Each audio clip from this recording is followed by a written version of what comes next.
Olá, pessoal. Sejam bem-vindos de novo aqui ao nosso podcast.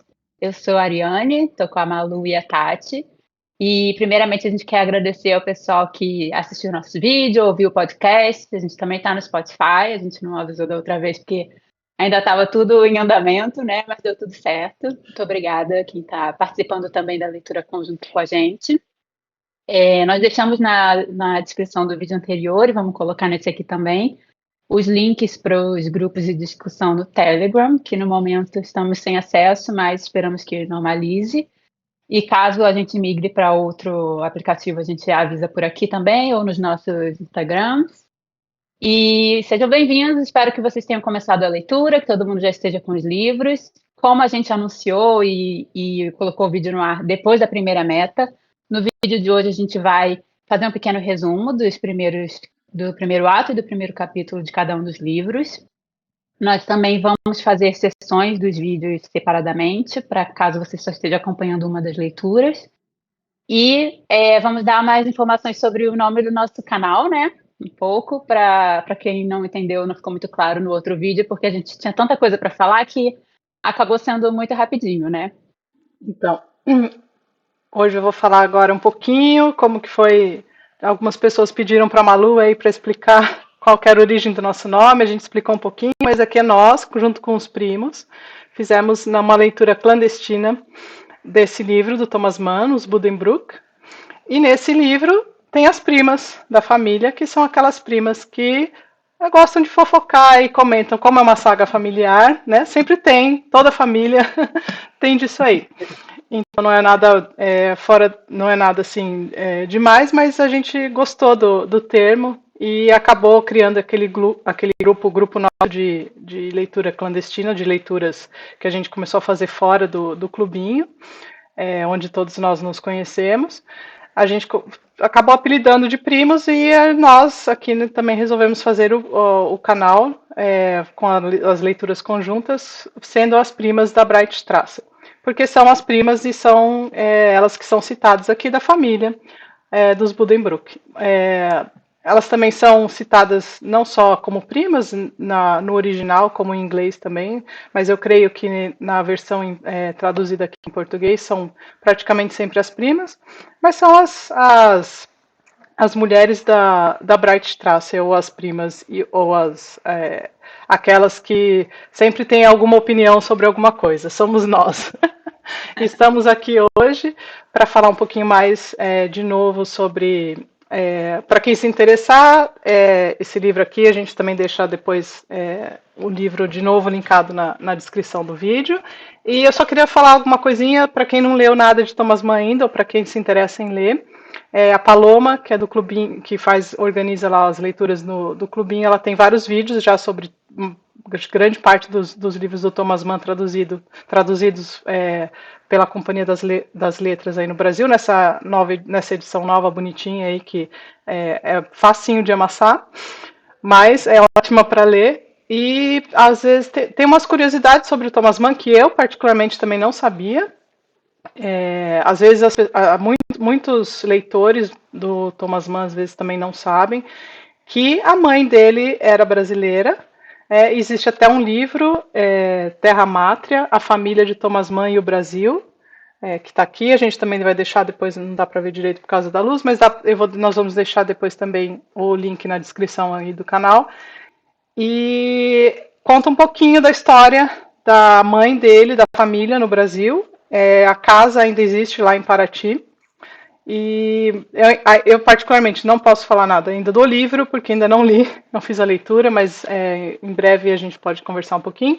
Mas fica aí uma dica para quem quer saber ou quer se aventurar na leitura do Thomas Mann ou saber um pouquinho mais sobre a origem dele, sobre a mãe, particularmente, que era brasileira. Então, nós, como brasileiros, temos essa curiosidade com um autor tão aclamado quanto Thomas Mann. E agora a Malu vai falar um pouquinho sobre qual é o projeto hoje, o que a gente vai começar a falar, discutir hoje, das leituras nossas conjunta, que nós começamos semana passada, né, com o primeiro vídeo, e vamos começar. A ideia, então, hoje é nós conversarmos sobre a cena do Hamlet e o segundo capítulo do David Copperfield. E como a gente fez separados grupos para quem for entrar no Telegram, são 2 LCs independentes, a gente vai falar de um de cada vez. A gente vai colocar depois a minutagem aqui nos livros, para quem quiser acessar direto a conversa do Hamlet ou acessar direto a conversa do David Copperfield. Então, como a semana passada a gente já veio falando do primeiro capítulo, e sobre uma meta que já existia antes do início do canal, hoje nós vamos começar o David Copperfield falando um pouquinho do primeiro capítulo, e depois entraremos no segundo capítulo, que é a gente vai fazer um pequeno resumo, né, do primeiro capítulo, entraremos no segundo capítulo, que seria a meta da semana, a mesma coisa no Hamlet. Faremos uma pequena resenha do primeiro ato e entramos no segundo ato. Aí, assim, ó, vou fazer um resuminho do primeiro ato. Vocês vão acrescentando o que vocês acharem importante, né? Porque eu vi, assim, Hamlet, a gente tem muita coisa, em cada ato tem alguma coisa memorável. Então, provavelmente, vocês que leram, que estão lendo, vão se dar conta que várias coisas ali vocês já ouviram, que estão lendo pela primeira vez, vão se dar conta que várias coisas vocês já viram em algum lugar. Então, começa o Hamlet, a primeira cena do Hamlet começa na frente do castelo. Quase todo o Hamlet ele é desenvolvido no castelo de Elsinore, que é o palco para por início, e a gente começa com os personagens. Então, aquela primeira cena, então, tem 3 personagens que são gente que estão fazendo a guarda do castelo. Eles ouvem um espectro que eles acreditam ser o fantasma do rei que acabou de morrer, e aí eles querem relatar ao filho do rei, porque na realidade o que acontece? O filho do rei, que é o Hamlet, o rei era Hamlet também, ele seria o herdeiro natural do trono, mas como existia uma lei que se a rainha casa nos primeiros 40 dias após a morte do rei, o marido dela passa a ser o rei. E a mãe do Hamlet, a rainha, casa com o irmão do marido dela, o tio do Hamlet. E eles ouvem aquele espectro, ficam desconfiados e acham que tem que contar isso para o Hamlet, que talvez o espectro do pai dele esteja rondando o castelo. Passa para a cena 2, né? A cena 2, também no castelo, é uma recepção, daí já entram mais os personagens, entra o rei, a rainha, o próprio Hamlet, os conselheiros dele, entre os quais tem o Polônio, que é o pai de outros 2 personagens importantes, que são Laertes e a Ofélia. E aí eles têm essa cena que seria do casamento real, né? Então, falam dessa cena que é a primeira grande reunião, né? Existem 3 reuniões com toda a corte, e essa seria a primeira no livro. Entram todos eles bem, apesar da morte do rei, porque afinal de contas é uma festa, um casamento, e Hamlet entra ainda enlutado, trajando preto, e mesmo o tio dele falando em nome da corte, em nome do casamento, dizendo que está tudo bem, que a opinião pública seria em favor deste casamento. O Hamlet continua taciturno, passa para a cena 3, que é o quarto, que daí é um quarto na casa de Polônio, uma das raras cenas que não são no castelo. Polônio fala com o filho dele, Laerte, está indo para a França, e aí ele dá um grande discurso, que hoje até a gente estava ouvindo um podcast do Karnal, ele disse que é o primeiro discurso de autoajuda e que é repetido até hoje. Então ele dá conselhos maravilhosos para o filho dele. O filho dele está indo para a França, então a gente olha aquele pai querido, generoso, abraça o filho, dá conselhos. E aí na cena 4, e também conversa com a filha, e daí nós ficamos sabendo que a filha tem um crush pelo Hamlet, e o Hamlet corresponde a essa paixão pela filha, e ele aconselha a filha, e aí a gente passa para a cena 4, que aí volta para o castelo, né? Na cena 4, o fantasma finalmente entra, encontra o filho, né? Eu acho que já é na 4, né? Que eles ouvem, e aí, na realidade, eu acho que é uma conversa, começa com a conversa, do Hamlet com os amigos, esses que contaram para ele que existe o espectro.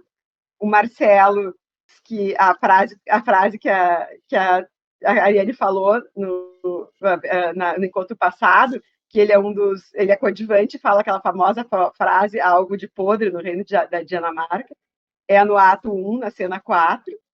E aí, no ato 5, ele, em outra parte daquela plataforma que eles estão caminhando, o Hamlet encontra o pai. E aí ele faz também um solilóquio, dizendo que tem que ser forte, né? Strong at heart.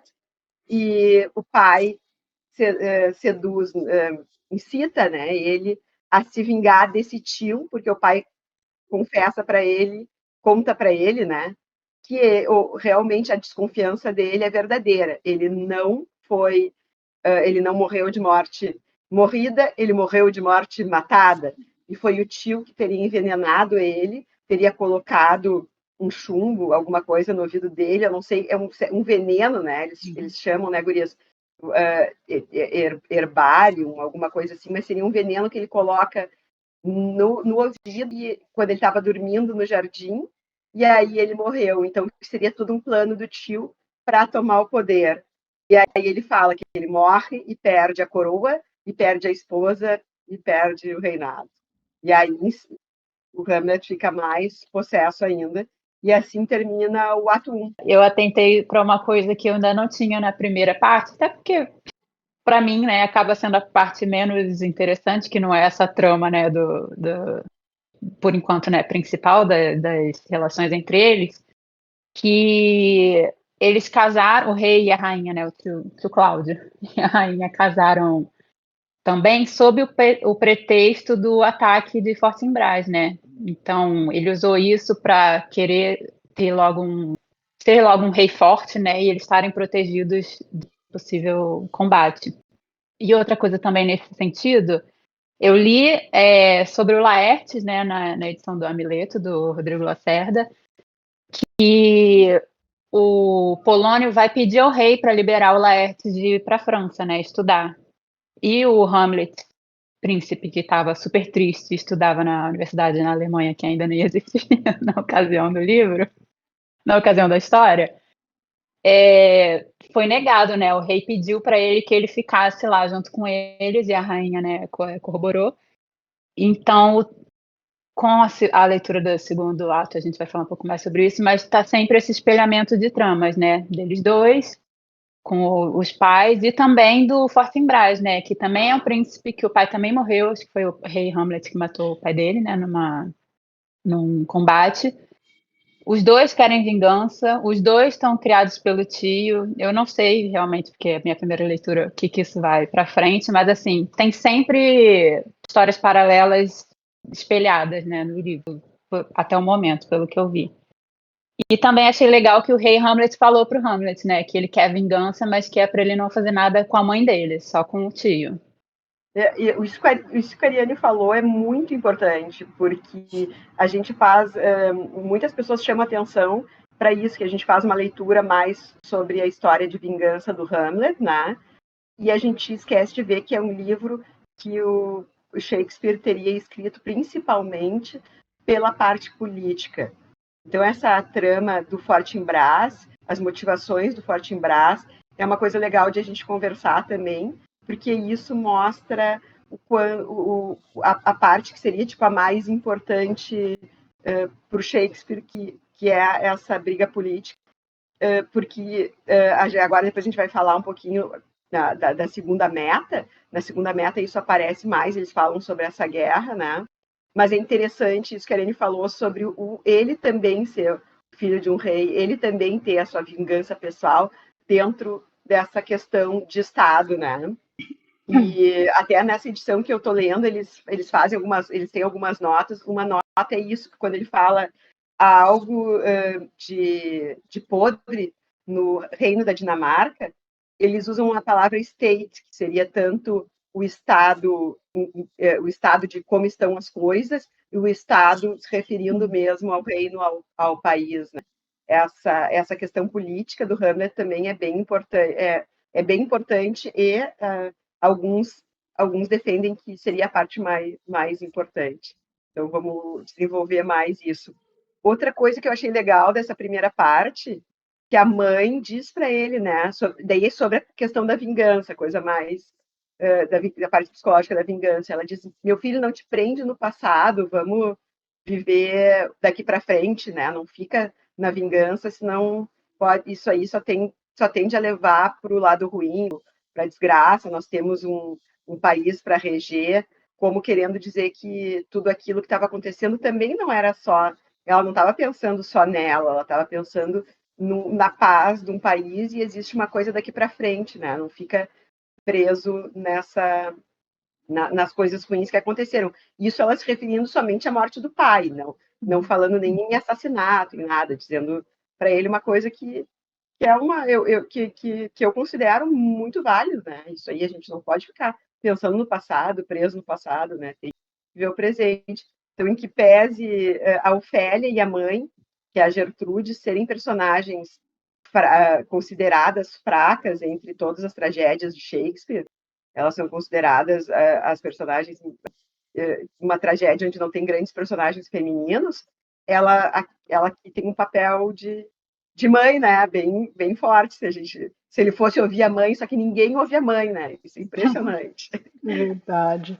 E você sabe que eu estava pensando também, muita gente atribui a Gertrude uma figura bem ambígua, né, porque quando ela começa a falar e tal, isso vai surgindo aquela dúvida de se ela está falando isso porque ela realmente quer o bem do filho, que ele esqueça, né, porque acabou de perder o pai, ou se ela também tem aquela dúvida que a gente nunca, por enquanto, a gente ainda, se ela já tinha um caso com o tio, né, dele, ou se ela tinha, ou se realmente foi uma coisa inesperada e ela ia acontecer, e assim, e aí que eles resolveram ficar juntos e tal. Mas existe essa dúvida, fica recorrente pra gente assim, se ela já sabia, se ela já fazia parte se essa trama da traição já era antes, né? Se já existia uma traição antes da morte do rei, ou se isso aconteceu realmente depois, pós-morte, e que eles resolveram realmente se casar e tudo mais. E o melancólico do Hamlet também responde à mãe daquele jeito que um filho responde, né? Quando ela está tentando animá-lo ali, ele é aquele jeito melancólico de ser dele. E todas essas, recapitulando assim o ato 1, eu acho que é sempre a diferença que é legal a gente colocar aqui, talvez na discussão, que é ler o texto cru, né, assim, principalmente para uma primeira leitura ou para um leitor comum como a gente, né, que não tem conhecimento assim, muito conhecimento literário, não tem uma bagagem tão grande assim, ou digamos acadêmica, com Shakespeare ou com Hamlet, mas que são essas leituras comentadas, são esses livros com as notas, ou mesmo os livros comentados, a história já comentada, ou acompanhar realmente a peça representada, ou escutar a peça com emoção, porque daí isso aí, para mim, quando eu estou lendo, faz a maior diferença para você, porque senão é um texto cru ali, é um diálogo, né? Você está lendo lá, entra não sei quem, fala, sai não sei quem, fala, não sei o que, tal.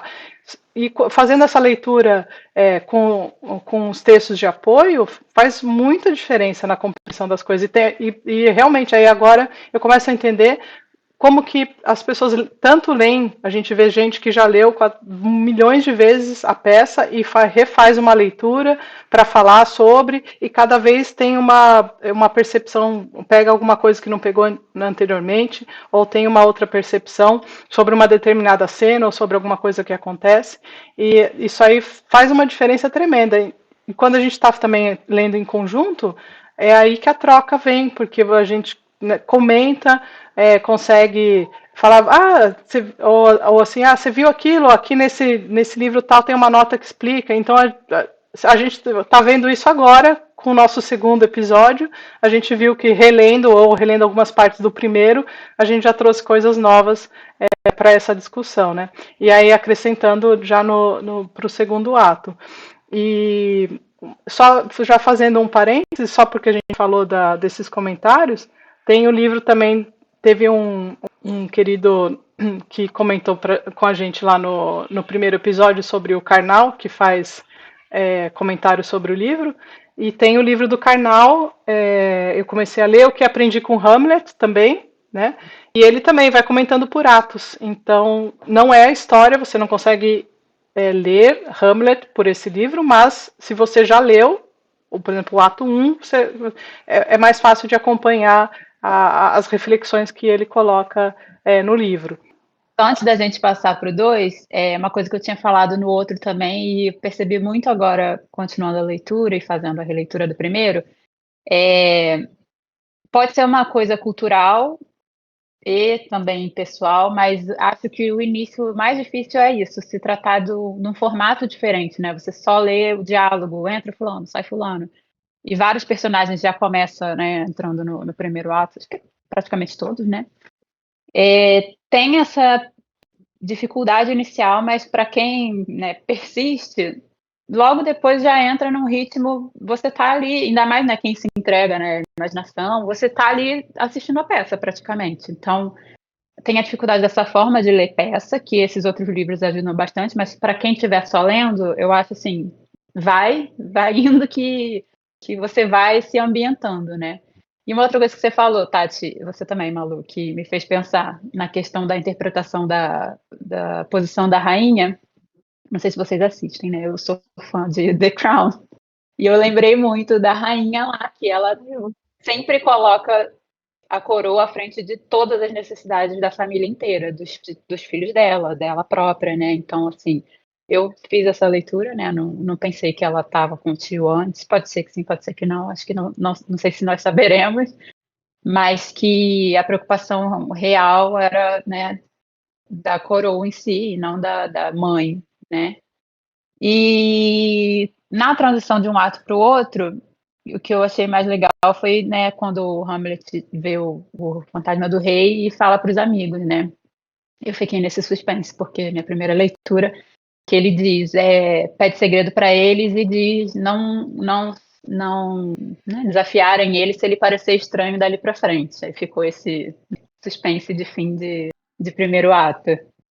Esse cutucão que tem no primeiro ato ainda, no livro do Rodrigo Lacerda, tem um cutucão no Harold Bloom, né, que é um apaixonado por Shakespeare, por Hamlet, e que fala que, inclusive, ele tem a desconfiança, como leitor, de que o Hamlet foi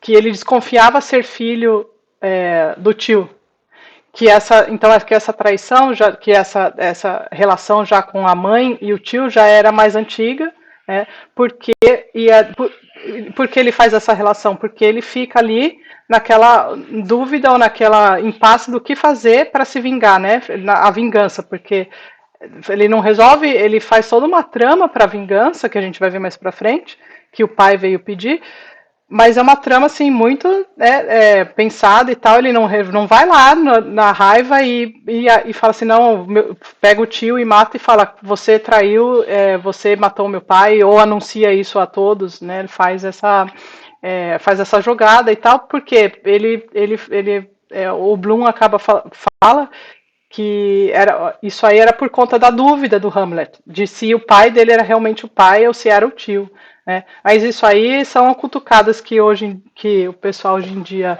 coloca. O Bloom é um ótimo crítico, né, literário, assim, ele escreveu muita coisa sobre o Hamlet, sobre o Shakespeare, mas aparentemente, acho que a Malu pode falar um pouquinho mais, aparentemente todo mundo gosta de dar uma cutucada no que ele escreveu, no que ele falou, mas eu acho que é legal também ter essa, independente se ele, ninguém nunca vai saber, mas se ele tá, é uma desconfiança que ele teve e que ele colocou aberto ali para falar assim, por que da relutância do Hamlet em se vingar logo e que faz criar toda esse ensaio todo para criar a vingança dele.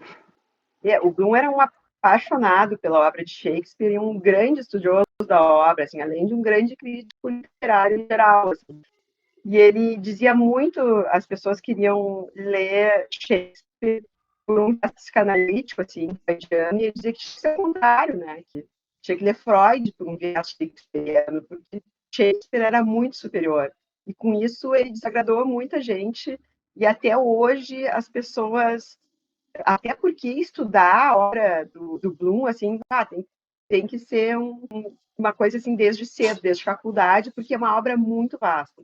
Se vocês forem ver assim, só sobre Shakespeare, além daquele livrão que eu mostrei no episódio passado, que ele fala sobre a invenção do humano, que eu falei sobre o título, que eu acho muito bom, ele tem obras específicas sobre cada um dos livros de Shakespeare, né? E vários cânones, ele faz cânones literários que são cânones literários do Bloom, que muitas vezes as pessoas criticaram porque ele não inclui literatura oriental e tal, mas esse é o mundo do Bloom, né? A gente não pode se fanatizar nem pelo outro. Mas agora todo mundo dá uma cutucada, inclusive a gente estava lendo Meridiano de Sangue, tem uma aula de Yale maravilhosa sobre o livro, que ela também diz, o Bloom escreve um artigo sobre isso, mas ele erra em tal ponto.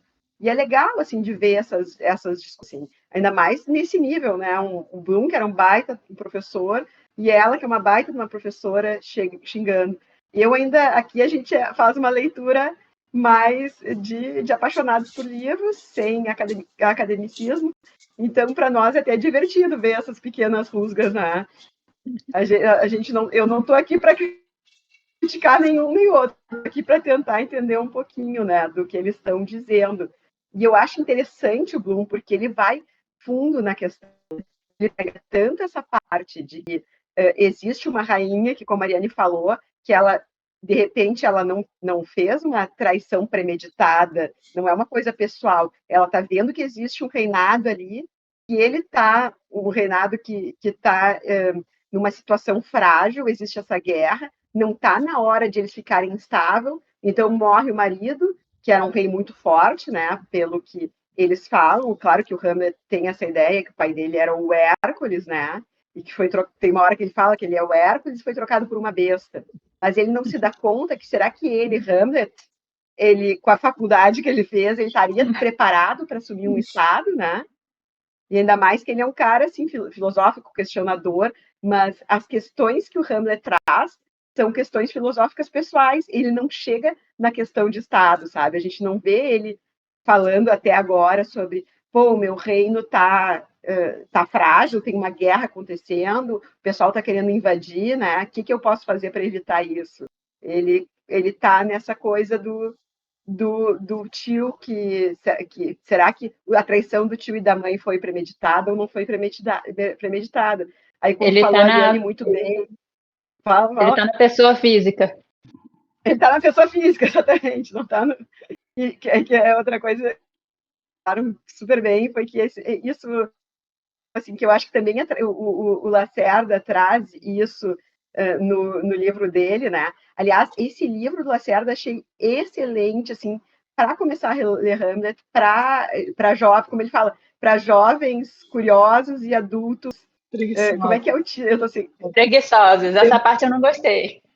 não, mas é ótimo, porque eu acho assim, ó, a primeira leitura que a gente tem, realmente, o fato de ser teatro vai nos afasta alguma espécie de público, né?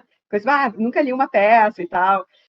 Daí, tipo, depois tu lê um livro como o do Rodrigo, tu fica, eu acho que muito mais estimula do que afasta as pessoas do Hamlet original, né? E aí ele fala sobre o jeito que ele trata o Hamlet, que ele diz assim, o Hamlet era um jovem, como é que ele diz? Um chato, ele usa um termo engraçado, e isso acaba mostrando de um jeito uma coisa que o próprio Bloom coloca, que é esse questionamento do Hamlet. Pô, ele podia ter ido lá, né, resolvido a coisa muito facilmente. Vai lá, mata o tio, ele era o herdeiro, ele era o sucessor e ele acabou com a palhaçada. Mas não, ele faz ele vai ter todo um melindre que a gente vai agora acompanhar, aparece agora aparece bem claro agora no ato 2, que é a nossa meta de hoje. Não sei se a gente já começa aqui a falar do ato 2. Vamos começar. Tem mais alguma coisa do 1? Assim, ó, tem muita coisa, mas se a gente não começar, né? Então vamos começar no ato 2. Então, no ato 2, ele mostra todo o melindre, começa a mostrar todo o plano que o Hamlet vai fazer de vingança, que não vai ser uma vingança, como a Ariane falou, não vai ser uma vingança assim rápida, ele faz tudo isso, e talvez seja, daí vem o questionamento esse do Bloom, porque ele tem toda essa ideia de que talvez ele esteja matando o próprio pai, e não é fácil isso, né? Aí vem a questão freudiana, né? Freudiana diz que a gente tem que matar o pai, a gente tem que chegar um momento que a gente mata o pai, então, mas que não é fácil, né? A gente precisa fazer muitos e muitos anos de psicanálise para conseguir fazer isso. No sentido figurado, tá, gente? Não estamos incentivando a violência. Muito menos o parricídio, né? Exatamente.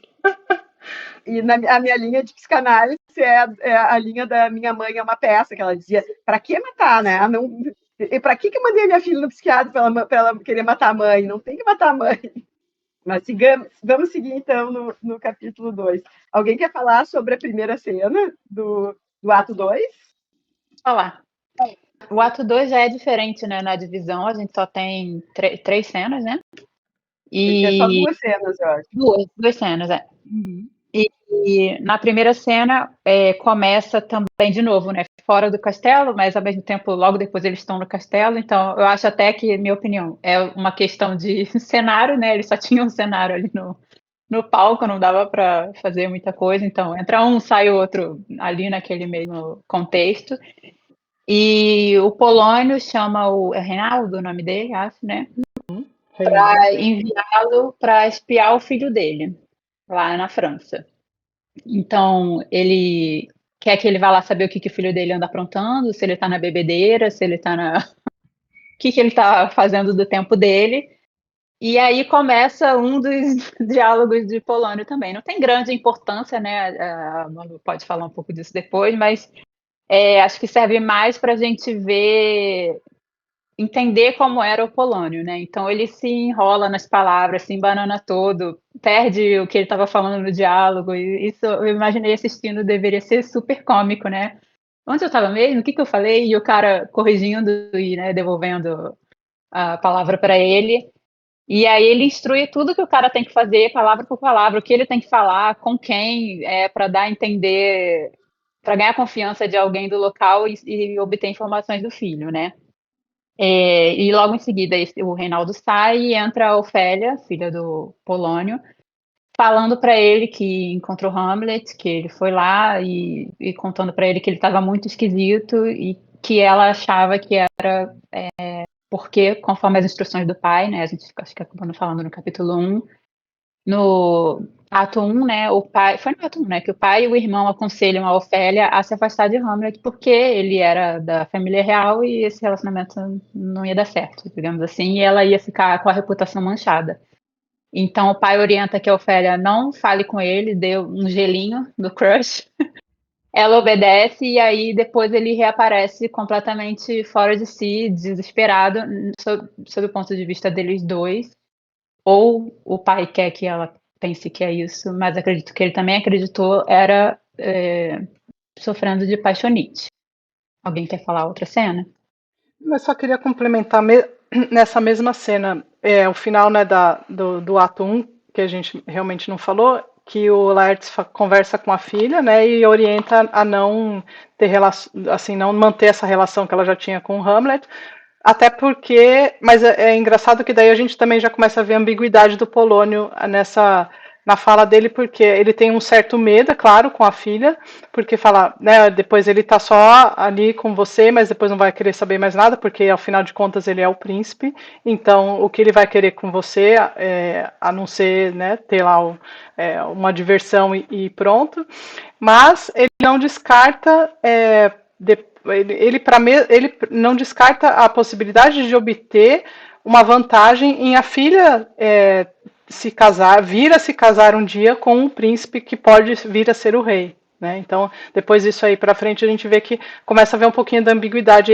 Quando ele vê que ela chega e fala, ele apareceu para mim e estava muito doido, porque ele veio aqui, ele acha que é porque ele era realmente apaixonado pela filha, então ele pensa assim, então talvez isso aí seja uma coisa que garanta que ele tem um amor pela minha filha e que ele vai ter uma relação com ela, e ele pode ter a filha como parte da realeza, né? Então aí você começa a ver que ele mesmo, ele fala assim, não, toma cuidado, mas se vê que ele estava louco, porque ele falou assim, a partir do momento que eu não deixei, te aconselhei a parar de ver o Hamlet, ele ficou assim, maluco, é porque realmente ele tem uma paixão e o amor dele é verdadeiro, né?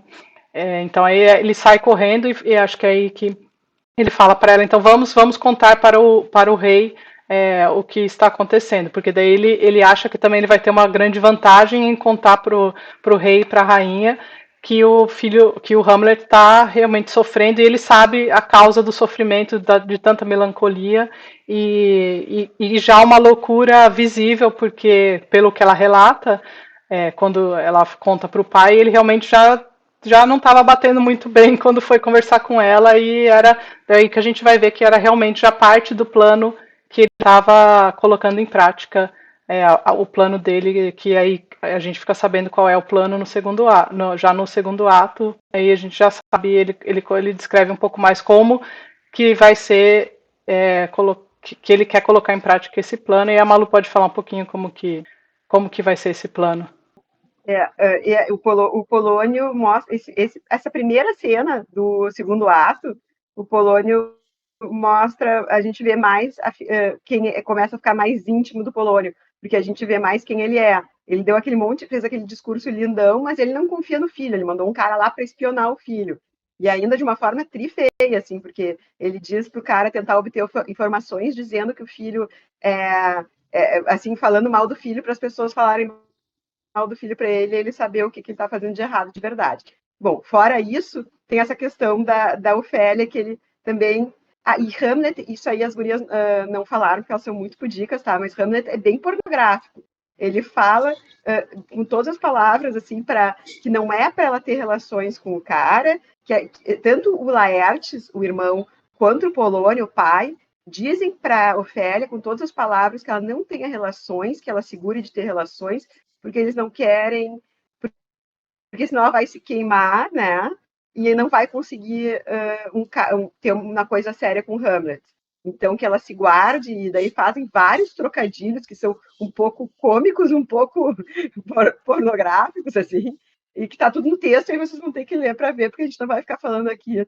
Esse conteúdo não é mais 18, tô brincando. Não, aí o que acontece? Seguindo adiante, né? Aí na cena 2 fica bem claro o plano de vingança do Hamlet. Ele tá se fazendo de louco, e aí, como as gurias falaram, o Polônio diz que ele tá louco de amor, essa é a visão do Polônio, né? E ele e ele, na realidade, alguma coisa ele tá querendo com isso de estar se fazendo de louco. Na realidade, a gente não sabe se ele não tá enlouquecendo mesmo, né? Isso a gente não consegue descobrir, mas a princípio, a versão dele é que ele está fazendo isso pela vingança. Mas ele começa a ficar super obsessivo por essa vingança, e isso começa nesse segundo ato, na segunda cena do segundo ato, quando chega um grupo de teatro, e aí ele assiste o grupo de teatro, e eles encenam uma peça, e a ideia é eles continuarem na corte encenando outras peças. Aí ele encomenda uma determinada peça. E ele já está com tudo na cabecinha dele, que essa peça é a encenação do que na cabeça dele, da versão dele e do pai dele, do espectro, né? Do que aconteceu entre o tio e a mãe. E aí ele pergunta se pode colocar uma fala na peça, que seria uma fala escrita pelo Hamlet. E eles dizem que sim, que eles sabem encenar essa determinada peça que o Hamlet encomendou, que está no repertório deles. Segundo, que eles podem sim decorar essa parte nova que o Hamlet vai introduzir na peça. E aí acaba por aí, né? A gente não sabe como é que vai ser a apresentação. Mas, teoricamente, uma parte do plano do Hamlet, a parte que ele revela aí, é fazer eles encenarem a peça do jeito que ele quer. Porque ele acha que eles mostrando o que aconteceu o tio vai acabar falando o que ele fez. Não seria mais fácil matar o tio, não? E só uma coisa que acontece antes também, quando o Polônio vai lá ao castelo falar com o rei e com a rainha, né? Primeiro ele traz essa questão, de novo, né, da questão de Fortinbras e tudo mais. Então, ele deixa o assunto do Hamlet para depois, fazendo, né, a politicagem dele lá com o rei. E eu achei isso engraçado também, que nos conselhos lá da primeira parte que a gente leu, da primeira meta, eu só fiquei pensando, né? Polônio ensinando como se comportar no mundo corporativo, né? Não fale tudo que você pensa, só ouça. E ele fica praticando essa politicagem o tempo inteiro, né? A gente vê muito ele ardiloso, né? Não sabendo muito bem falar, mas sempre com uma má intenção, querendo enganar outra pessoa, né? Para manipular ali a situação.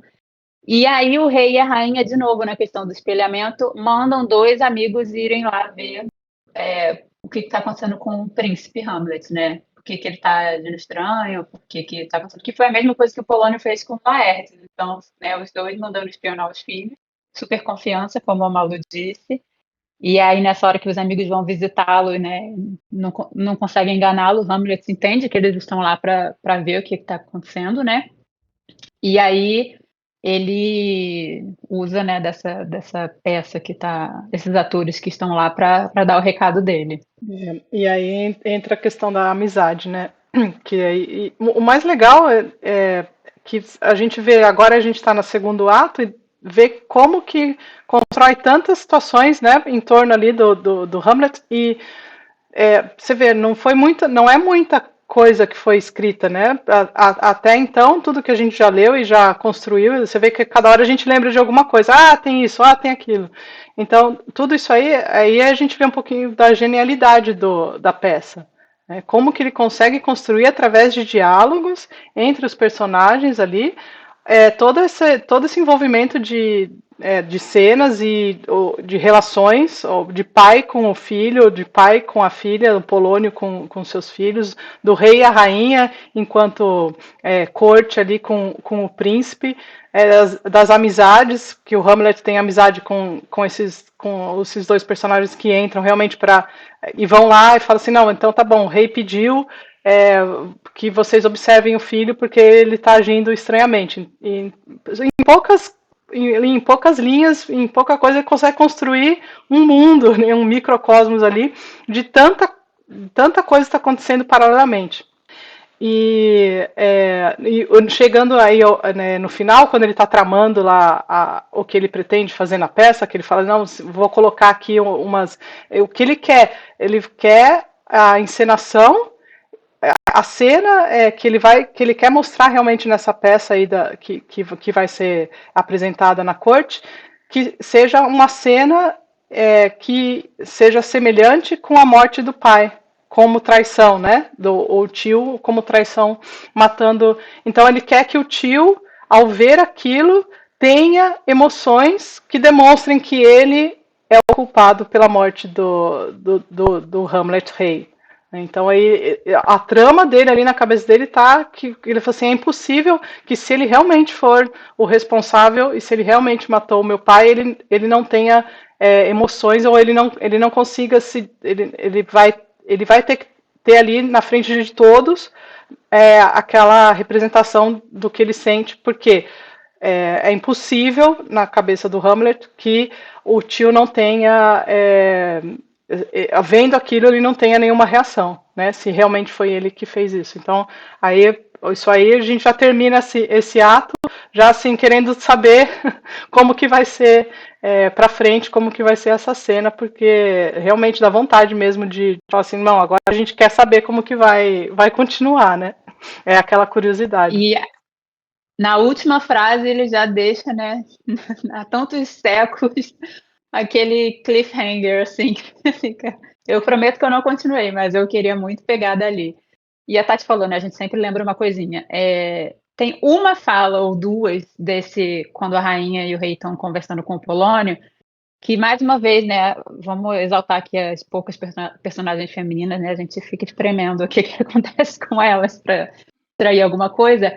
A rainha dá a entender ou deixa mais um pouco de dúvida para a gente se então meu filho não está sofrendo com a questão da morte do pai e o casamento, ele está sofrendo por amor.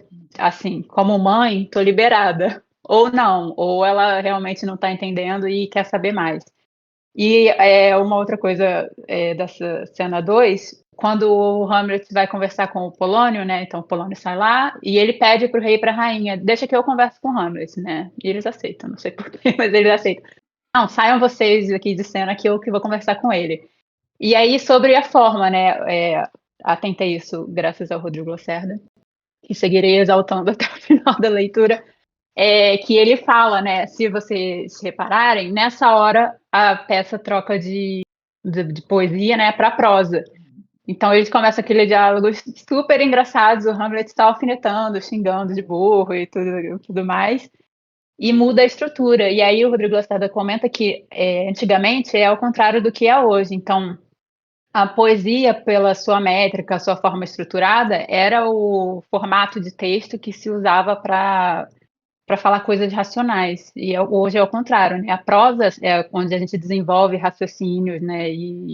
E seria como se na prosa, antigamente, na prosa, no texto daqui para frente, pelo que eu entendi, vai representar sempre um momento de descontrole, então emoções, grandes emoções, o Hamlet maluco, né, louco, então nesses momentos ele vai sempre falar em prosa porque está ali né, no livre, no discurso livre, enquanto na poesia, né, no outro formato, ele está com o pensamento estruturado e racional. Eu achei isso o máximo, porque hoje, né, bem há muitos anos, é exatamente o inverso. Na poesia a gente é livre, fala sobre sentimentos, e na prosa é uma coisa estruturada.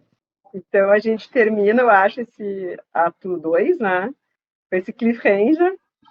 E no final do ato, o Hamlet diz que numa peça ele vai captar o que o tio fez. Vai fazer ele confessar. E vamos passar para o David Copperfield. Só antes, eu só vou mostrar o livro do Harold Bloom aqui. Acho que você mostrou o seu na última, Malu, não?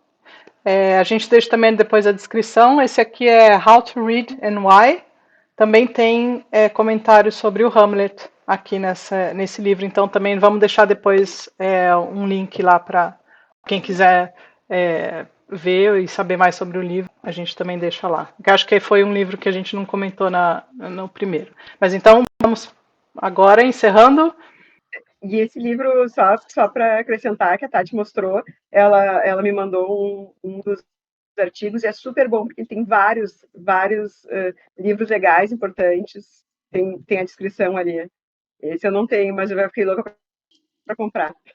Então vamos trocar, porque senão a gente vai ficar aqui para sempre falando de Hamlet. E isso é uma outra coisa também, talvez, eu não sei, de repente no final a gente faça um só sobre isso, porque como o Hamlet a gente está lendo por atos, são 5 atos, a gente está praticamente na metade do livro. Então já aconteceu muita coisa, né? Além de, né, ter bastante coisa para extrair, a gente tem muita coisa para fazer, para falar. E já David Copperfield, que a gente está lendo né, no ritmo mais devagar, a gente ainda está no comecinho. Aí acaba que vai ser um pouco mais natural, a gente vai falar um pouco bastante mais de Hamlet que de David Copperfield. David Copperfield é a minha primeira leitura. Então eu ainda tô, eu acho, eu geralmente faço assim, cada um, isso vai ser legal assim, porque aqui, como nós somos três, cada uma vai falar o seu método. Não existe método melhor, existe o nosso método, né? Então a gente não está aqui para ensinar, a gente está aqui para só contar para vocês o nosso jeito e aí vocês adaptando o jeito de vocês. Mas eu gosto muito assim de na primeira leitura e eu faço uma leitura mais, não digo, não sei se é rasa, mas que seria mais rasa, assim, mais da história em si mesmo. E eu acredito que o David Copperfield, até porque é uma peça de um grande autor e é uma peça que é autobiográfica dele, tenha várias camadas, assim. Mas eu ainda estou prestando atenção no enredo em si, me familiarizando com as personagens. E Hamlet, por ser, eu acho, uma releitura, eu já estou mais e por também ser uma coisa ser uma peça com tantas camadas, já estou me ligando mais em outras coisas. Então, acho que David Copperfield está sendo, eu estou gostando de ler um capítulo por semana, só que eu confesso para vocês que esse último capítulo eu já fiquei louco para ler o próximo, mas fazer, eu acho, alguém faz o resumo do primeiro capítulo? Antes de a gente passar para o segundo? Eu posso fazer, então. O primeiro capítulo chama-se Nasço. Então, o David Copperfield faz um relato de como ele nasceu, as circunstâncias, né, do nascimento dele. E quando ele nasceu, ele já não tinha o pai. E vou fazer um resumo bem resumido, porque acho que a gente já comentou bastante relativamente no primeiro vídeo, mas tem aquela personagem da tia que aparece lá do nada e resolve acompanhar o parto. E essa tia tá lá torcendo para que seja uma menina. E quando ela descobre que nasceu, na verdade, um menino, ela vai embora e não quer mais saber e aparentemente some da história agora no momento.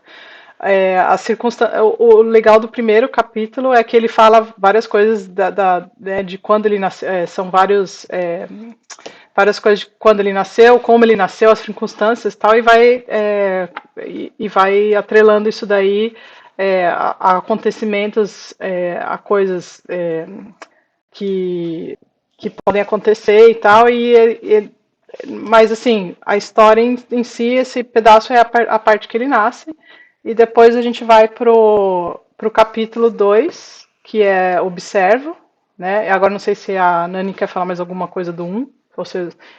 Eu acho que não, assim, da história ele nasceu, ele conta, né, contando das circunstâncias, ele fala como é a casa dele, quem estava lá, e deixa a gente saber, né, que a mãe dele era jovem, a relação da mãe com o pai, também da tia que casou e também não tinha mais marido, né, que ela pagou para ela se separar. E aí aos pouquinhos ele vai dando dicas de como era a situação familiar também e deixando várias migalhinhas para o futuro, né? Então, pode ser que o meu nascimento à meia-noite tenha me trazido mau agouro. Pode ser que essa tia que me abandonou causou tal coisa, né? A gente fica sem saber, porque para todo mundo aqui, primeira leitura. Mas eu acho que é bem isso. Fora, né, a, a linguagem, né, do Dickens, que é maravilhosa, né? Nesse primeiro capítulo já, uma delícia. É impossível ler o primeiro capítulo e não se apaixonar, o cara é muito bem, né? E vai dando isso no segundo capítulo, acho que continua, ele vai dizendo, será que vai acontecer isso? Será que vai acontecer? Eu acho que é essa ideia No realmente, né, segundo do livro que foi publicado, a gente já falou no primeiro episódio, sobre o primeiro capítulo, que foi publicado como folhetim, então ele era lançado semanalmente, e acompanhar a leitura era esperar pelo próximo, pela próxima publicação.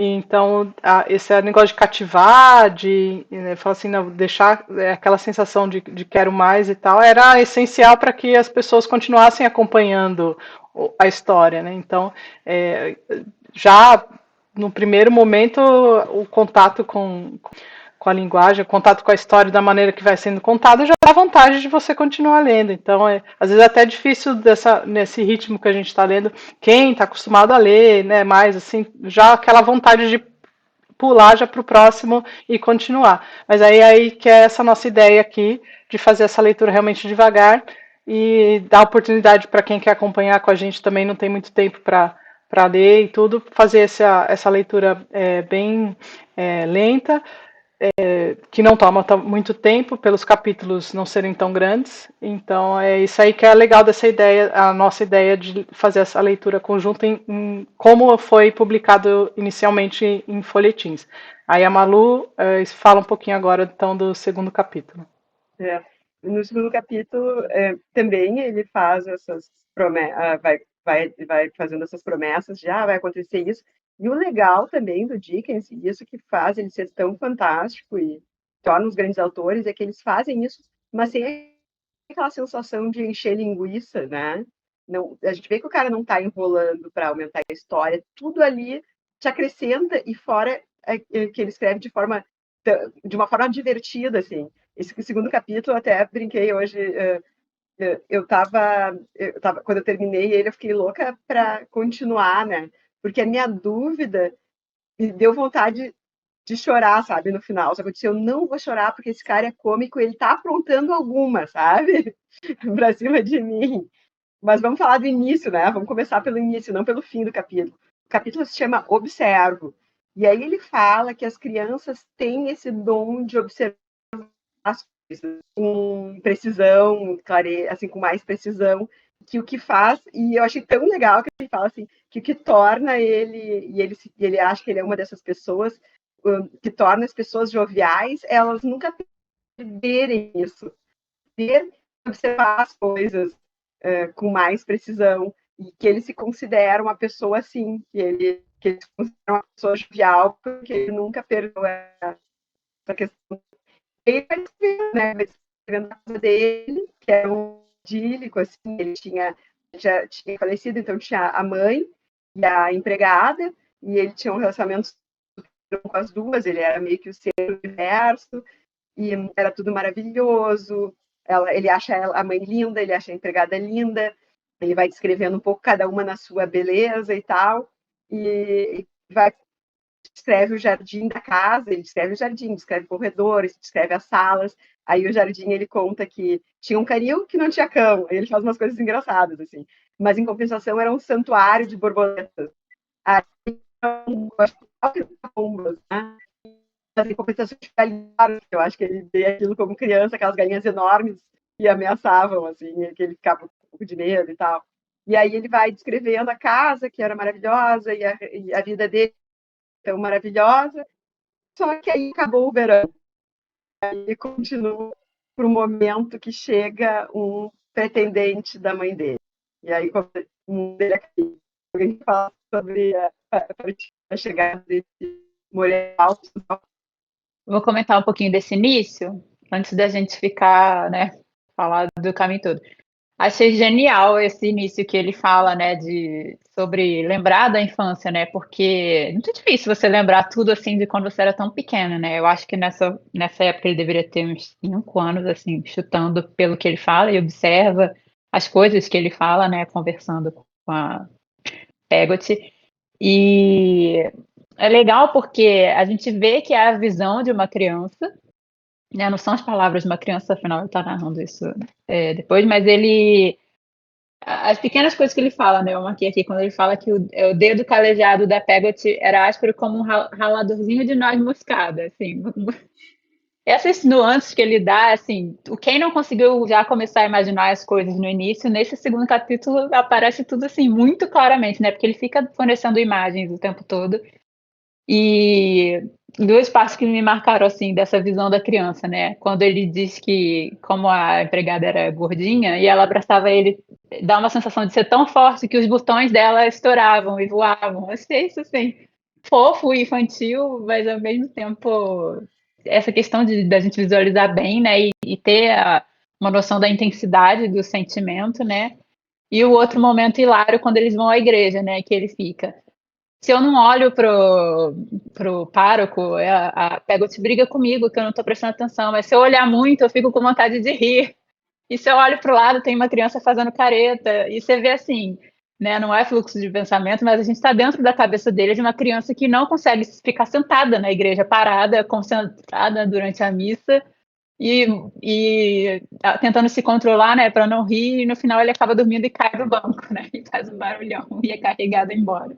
Eu acho assim, genial, principalmente por esse início que ele diz, né, como ele lembra tanto disso, porque senão poderia parecer forçado, né, eu não lembro de nada direito quando eu tinha cidade, por exemplo, mas eu não sou Dickens, né, talvez seja isso. Mas eu acho que é realmente isso aí. Ele consegue pela narrativa passar aquilo que uma criança, ele tá escrevendo como se ele fosse uma lembrança dele, mas ele tem essa lembrança vívida e é como se a gente estivesse lendo aquilo que a criança está lá pensando agora nesse momento, fazendo, né? Então é genial isso aí mesmo.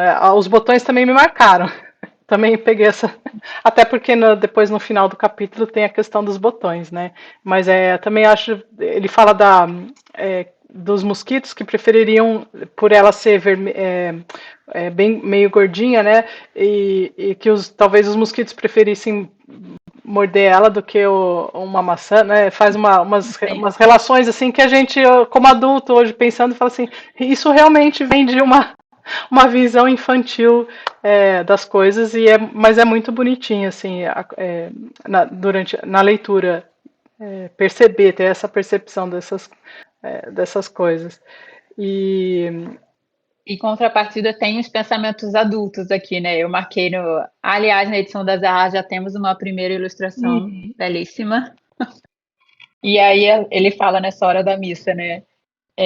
Olha a luz do sol entrando pelo pórtico e vejo uma ovelha desgarrada. Aí vem o comentário. Não um pecador, mas um carneiro de verdade. Isso, assim, esses, né? Esses pitacos de gracinha, assim, eu adoro. bom, mas então só dando um pouquinho de continuidade na história, o capítulo 2, a mãe começa lá, encontra um cara aí e tal, e começa a sair de casa com mais frequência para casa dos vizinhos, né, na vizinhança, e o menino começa a perceber que ele começa a aparecer com maior frequência, já tinha acompanhado uma vez após a missa, eles até a casa, e ele falou assim, agora eu começo a vê-lo com mais frequência que antigamente. Então aí dá pra gente perceber que a mãe tá ali, né, tá lá conhecendo alguém e tal.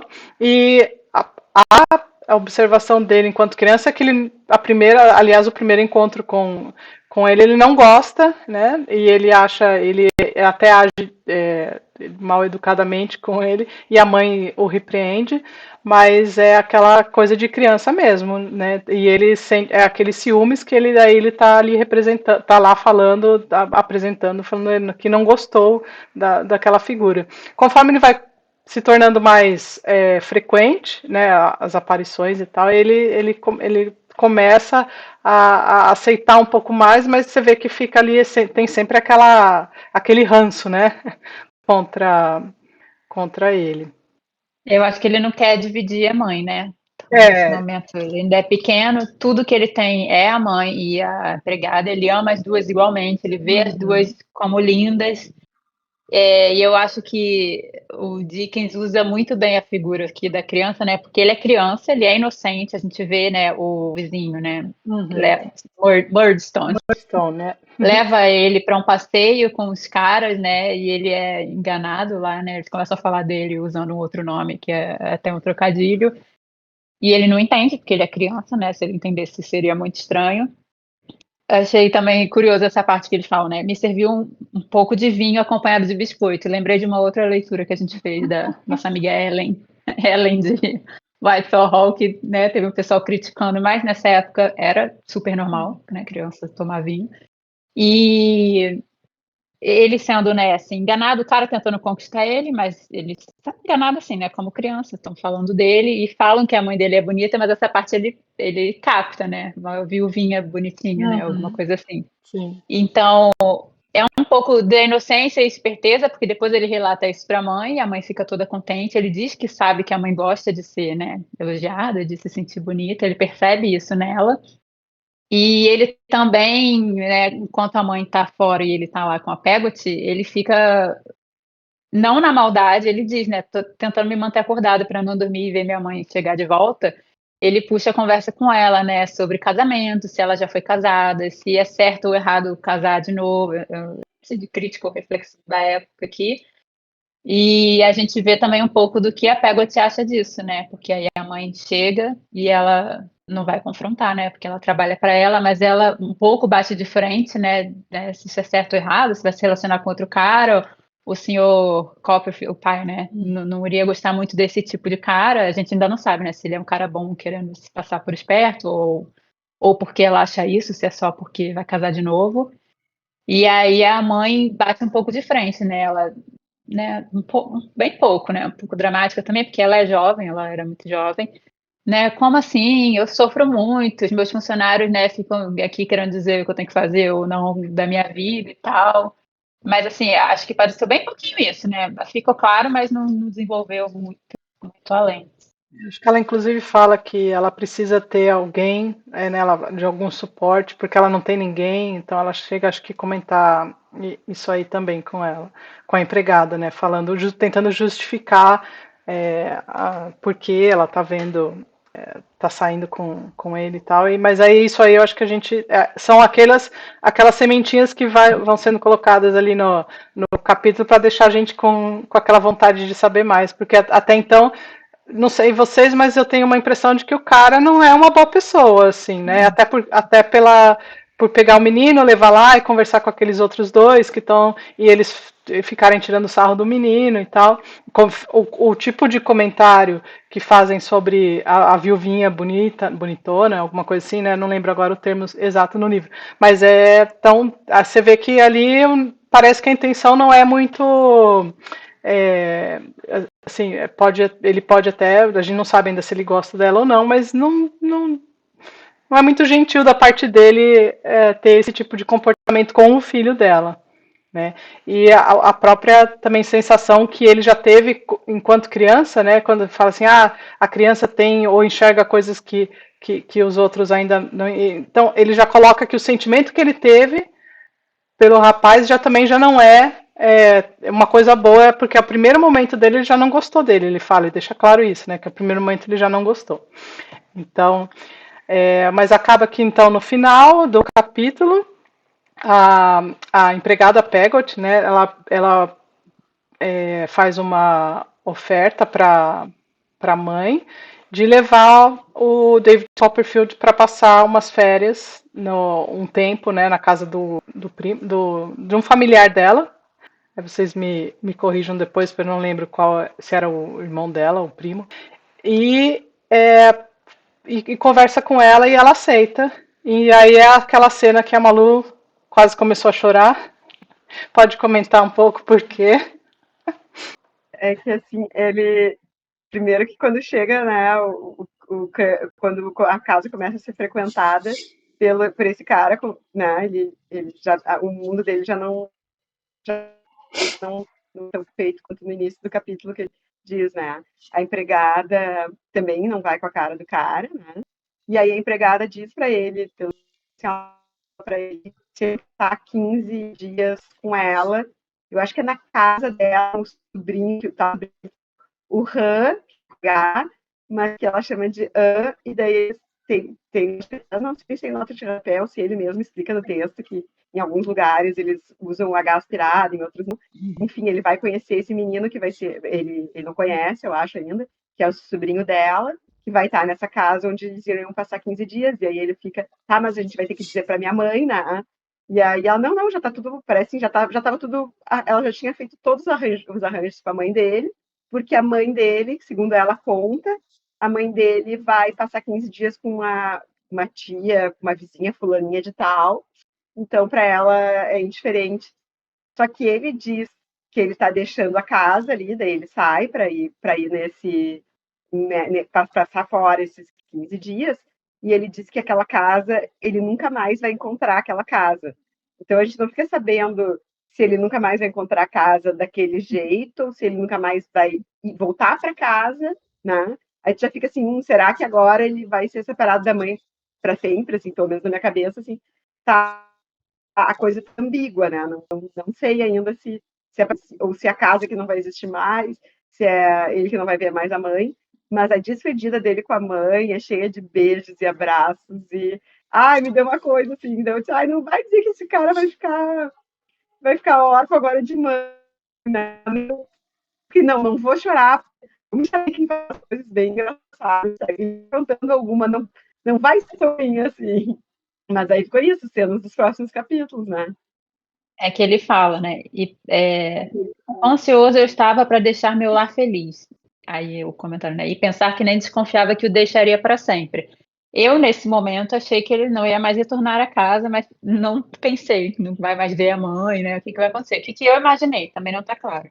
Ele vai lá para casa, né, do irmão da Peggot e passar essa temporada, e eu fiquei pensando, né? Vai ser só uma temporada e nesse meio tempo, não sei, a mãe pode casar sem ele estar lá ou fazer sei lá o quê.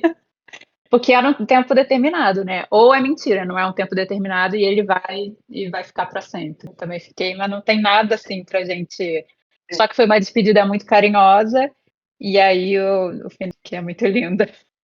Então, esse final de novela, capítulo de novela, né? Ele tá indo lá e a mãe abraça, beija, tudo bastante, mas assim que a carruagem começa a ir, a mãe ainda corre atrás para dar um último, né, um último tchau, um último beijo nele. A gente já vê que eu sempre esqueço o nome dele. O rapaz já dá uma criticada nela, falando que ela foi muito emocional na despedida, né? Ele tá lá junto. E ele fala que se ele. Eu vou até ler porque é bem bonita essa parte aqui. Ele fala que eu fiquei a observar Peggot por algum tempo, num devaneio sobre a seguinte hipótese: se, caso ela estivesse encarregada de me abandonar como o menino da fábula, eu teria sido capaz de achar meu caminho de volta pelos botões que ela deixaria pelo chão, né? Então ele comentou dos botões que quando ela apertava ele muito forte, eles pulavam da roupa dela, e aí agora ele faz a relação ali, ele comenta sobre os botões aqui. Então é bem final assim de capítulo de novela mesmo, de série, né? Depende da idade de cada um aqui, mas é bem aquilo que te deixa assim, falar, e agora? Ele deixou várias coisas, vários pontinhos pra gente tentar imaginar o que vai acontecer, e aí agora só lendo para saber qual que a continuidade da história. A gente vai sair da gravação aqui e vai pegar para Vai ler pegar para correndo. ler correndo. E eu vou falar, ninguém aqui tá lendo antes. A gente tá lendo no tempinho certo, tá se segurando, né, Malu? Até porque tem 500 leituras paralelas, né? Então isso ajuda então. também. Mas, ó, eu peguei... A gente tem esse bichinho que a gente tá louca para ler várias coisas. Eu peguei o seu... Livros, eu peguei a sua alfinetada no Moby Dick, viu? Qual? A de encher linguiça. Não vai falar que quando você falou que tem narrativa que você já sentiu que ele não tá enchendo linguiça. Eu quero que não foi falando lá de Moby Dick, porque Moby Dick vem um baita de um livro, e quando ele enche a linguiça, quando ele fala de coisas que não são da trama, ele fala tudo de uma forma muito boa. Mas tem livros que nunca ia virar um clássico como Moby Dick virou, né? Eu acho, pelo menos. É quando eu acho assim, quando eu vejo que assim, que o livro é chato, assim, no sentido que não é ruim mesmo o livro, é quando tu pega livro, principalmente hoje em dia, né, que tem os livros, os livros são mais curtinhos, né? E aí tu pega um livro mais de que vai ser, agora vai ser um novo clássico. E aí, sabe? Tipo, agora eu não consigo pensar no exemplo, assim, então, às vezes, mesmo os livros contemporâneos continuarem com essa forma de ser curto, né? Porque se for para ser longo, que escreva uma coisa bastante legal.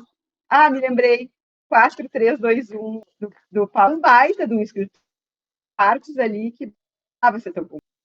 Mas aí isso aí já é para outro podcast, né? Mas nós sentimos a pontada, né? Né, Nani? Nós somos defensoras das baleias. Ecologicamente corretas, vamos defender a baleia. O Bob Dick, eu tenho certeza que todos os defeitos que eu vi nele são meus. Quando fala mal de Paulo, na verdade, está falando mais de Paulo. É uma Dick, eu sei que. É bem isso. Agora que um dos primos que estava criticando acabou, fica aí a alfinetada. Nossa, que final maravilhoso! Agora eu entendi tudo. Nananã. É exatamente isso. Eu falei, você estava impaciente, você estava lutando também. Fala mais sobre você do que sobre o livro. Exatamente. E aí, falando. Eu acho, não, porque mesmo com aquele final maravilhoso de uma BBD, que eu continuei naquela fachada. Então, isso fala muito sobre a minha ansiedade. Parar a parte chata. E eu não vou reler, tá? Talvez um dia na minha velhice. Quer dizer, já mas enfim, tudo assim, todas as coisinhas estão entregadas, né? Mas eu A acho que história é do cachorro, porque consenso. aquela foi muito óbvia, mas isso a gente vai deixar para falar na live. Vamos, e alfinetadas a parte da Malu, na baleia, a gente convida os primos também a participarem aqui, inclusive é, já temos garantido participação especial numa encenação do Hamlet, né, que eu ouvi ali nos bastidores. Teremos encenação com o Gui no papel do melancólico Hamlet. Esperamos ele aqui, porque ele já falou que top, hein? E acho que por hoje a gente encerra o nosso episódio 2 das primas da Bright Strasse aqui, falando do ato 2 do Hamlet. Falamos do capítulo 2 do David Copperfield. E esperamos o like. Acho que no primeiro vídeo a gente estava tão emocionada que não falou, não pediu like, não pediu para assinar o canal, mas né, a gente precisa pedir, todo mundo aí ajuda. Inscreva no canal, curta, compartilhando o canal. Muito obrigada aí para de a gente tá em 13, tá conversando, que apesar de isso aí, a gente até estava falando antes no grupo, né? Não mais no Telegram, porque agora está proibido, mas a gente tem o Discord, de repente a gente podia migrar todo mundo para lá. Essa coisa, assim, de que independente de um gostar mais de um livro ou de um personagem, ou ter X ou Y interpretação, os primos não deixam de convidar a gente para o jantar de Natal. No máximo, eles vão botar uma comida que tu não gosta tanto. Eles não vão deixar de A gente convidar. podia servir pombos, mas isso é para uma outra explicação. Gente, eu ia encerrar essa Agora live sem comentar. Vocês viram que teve pombo no ato Eu 2, vi, né? eu ia falar para você e eu esqueci. Eu, como fanática de pombos, também já ia esquecendo. E lembrar o pessoal também, né? Pedir aqui ou no grupo, se tiver tido alguma passagem que vocês tenham gostado, alguma coisa que a gente não comentou, deixa nos comentários também para a gente continuar conversando. Isso, Nani, só deixando já um, durante a semana. deixando deixando aqui para o pessoal ficar curioso, a gente explica sobre os pombos no próximo episódio. Deixa o nosso Perfeito. cliffhanger. É o nosso Isso, exatamente. cliffhanger. Então tá bom, tchau. Tchau. Tchau, gente. Boa semana.